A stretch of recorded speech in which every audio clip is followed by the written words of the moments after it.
Mesdames et messieurs, bien le bonjour. Ici Gabriel Kervens pour la chaîne Histoire d'Haïti. Aujourd'hui, je vais vous parler d'une île. Une île unique en son genre. Une île qui se place presque au centre de la mer des Caraïbes. Son nom, c'est Haïti.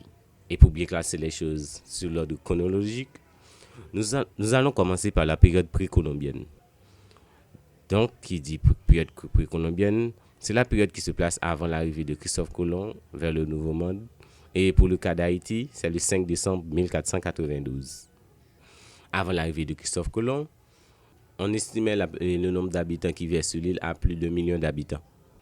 Les premières ethnies qui vivaient sur l'île étaient formées d'une famille appelée Awawak, composée des Taïnos, des Caraïbes et des Siboney. On les appelait aussi les indigènes. Pour leur religion, ils étaient animistes et polythéistes. Leur dieu s'appelait Zémès.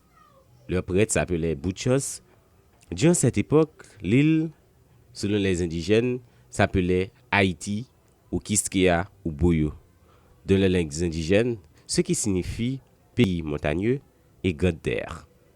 Durant cette époque, l'île était divisée en 5 gods caciques ou caciques, selon lesquels on peut citer la Magua au nord-est, dirigée par Guayonex. Le Marien au nord-ouest, dirigé par Guacanagaric. Le Zahagua au sud-ouest, dirigé par Anacaona et Boekio. Le Maguana au centre, région d'Isibao, dirigé par le célèbre Kaonabo.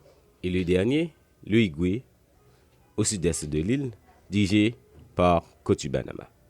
Après l'arrivée de Christophe Colomb vers le Nouveau Monde le 6 décembre 1492 au Môle Saint-Nicolas, à la baie des Moustiques, Christophe Colomb planta une croix et déclare cette terre propriété du roi Ferdinand et de la reine Isabella d'Espagne. Comme tout objectif de tout marin, c'est de gagner beaucoup d'or et rentrer dans leur pays. Et les Indiens en possédaient beaucoup. Alors, les Espagnols forçaient les Indiens à travailler la terre pour leur trouver de l'or. Et des châtiments sévères les étaient attribués pour remplir ce sale besogne. Alors, les Indiens meurent par milliers, par centaines de milliers. Pour remplacer les Indiens qui mouraient en grand nombre, l'Espagne fait appel aux esclaves noirs qui, eux, sont plus résistants à la chaleur, plus résistants au travail forcé et qui offraient même un plus bon rendement. Et c'est ainsi que la population noire a été incorporée sur cette île.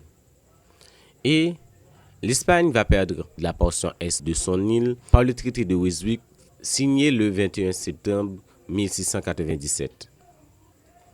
Maintenant, l'île est séparée en deux parties. La partie est appartient à la France et la grande partie ouest appartient à l'Espagne. Mais nous allons nous intéresser par la partie est. À partir de 1791, avec la révolte des esclaves dans le nord. Et le 1er janvier 1804, Haïti proclame son indépendance. Après la mort de Jean-Jacques Dessalines, le pays fut divisé en deux, avec le roi Henri-Christophe dans le nord et le président à vie, Alexandre Pétion, dans le sud.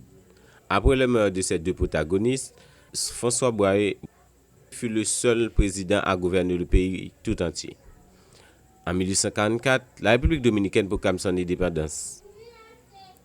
Et à l'est, le pays va très mal à cause de son indemnité qu'il doit payer à la France pour son indépendance. Et dès lors, les calamités s'enchaînent avec de nombreux bouleversements.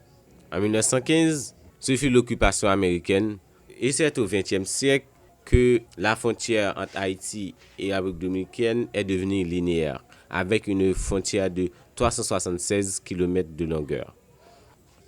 Haïti est divisé en 10 départements.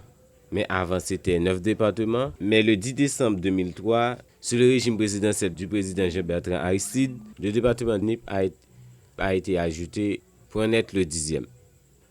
Donc, si on récapitule, Haïti a 10 départements, 42 arrondissements, 140 communes et 570 sections communales. Sa devise nationale est la Goude haïtienne, communément représentée par HTG. La fête nationale, c'est le 1er janvier. La fête de l'indépendance. La fête du drapeau, c'est le 18 mai. Et le drapeau haïtien un drapeau bicolore bleu et rouge en son milieu, une armoirie. Bientôt, je ferai une vidéo pour expliquer l'origine de cette armoirie. La langue officielle, c'est le créole haïtien et le français. En ce qui a rapport avec la religion, les Haïtiens sont majoritairement chrétiens, donc catholiques et protestants. Et certains pratiquent également le vaudou et d'autres. Sa zone UE, d'où ou sa zone économique exclusive sur la mer, est de 126 760 km². Les principales îles adjacentes de la République d'Haïti, l'île de la Gonâve avec une superficie de 743 km², située dans le département de l'Ouest. L'île de la Tortue avec une superficie de 190 km², située dans le département du Nord-Ouest. L'île La Vache avec une superficie de 49 km², située dans le département du Sud. Les deux îles Caïmites avec une superficie de 55 km², située dans le département de la Grande-Anse. L'île de la Navaz avec une superficie de 53 km², située dans le département du Sud. Mais l'île de la Navaz est un territoire éloigné des États-Unis d'Amérique pour des causes écologiques. Et la dernière, nous avons la Grosse Caille située dans le département du Sud. N'oubliez pas de vous abonner à la chaîne pour ne pas rater la sortie de mes prochaines vidéos. Et si la vidéo vous a plu, n'oubliez pas de la liker. Et rejoignez-moi sur les réseaux sociaux comme Twitter, Facebook et Instagram. Et d'ici là, je vous dis à bientôt.